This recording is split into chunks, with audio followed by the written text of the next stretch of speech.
lieu est insolite. Près de 200 mètres carrés, aujourd'hui transformés en galerie d'art suite à un pari un peu fou lancé par l'association Tête de l'Art. Un collectif d'artistes et de passionnés qui, en quelques semaines seulement, a réussi à donner vie à une galerie alternative comme nulle autre.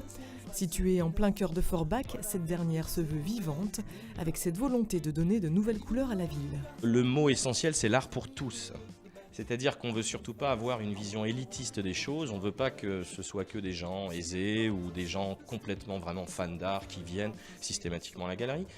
On essaye vraiment de brasser le plus large possible. On veut faire rentrer cette idée que l'art c'est à la portée de tous et ça peut amener des tas d'émotions positives à tout à chacun.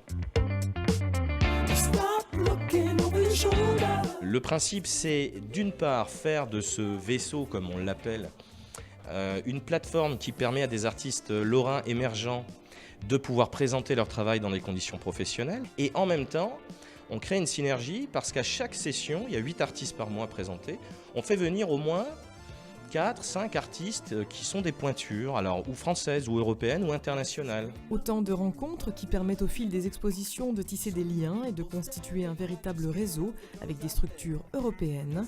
Des échanges que la galerie entend bien nourrir via l'organisation de conférences, lectures musicales et autres apéros-concerts. C'est un projet formidable, la galerie est très très jolie, c'est une belle ambiance, très conviviale, c'est comme à la maison. La culture c'est ce qui permet de donner, d'échanger, de recevoir et c'est très important aujourd'hui où on est dans un monde un petit peu...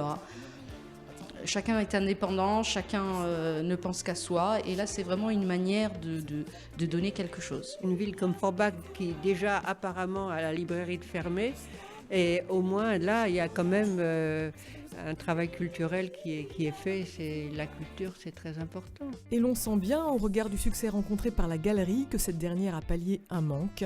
À Forbach désormais, ce nouveau lieu qui fait la part belle à la peinture, sculpture et à la photographie cohabite avec la galerie contemporaine Castel Coucou. Preuve que lorsqu'énergie, convivialité et qualité sont au rendez-vous, les projets aboutissent. Mais faut-il pour cela avoir une bonne tête de l'art ? Il faut être complètement fêlé pour monter un projet comme ça. Mais on l'est tous, on en est conscient en plus. C'est un vrai coup de poker qu'on fait, mais qu'est-ce que c'est bon. C'est la fin de ce journal, merci à tous de l'avoir suivi. On se retrouve demain, même endroit, même heure pour une toute nouvelle édition de l'Info. Excellente soirée en notre compagnie, à demain.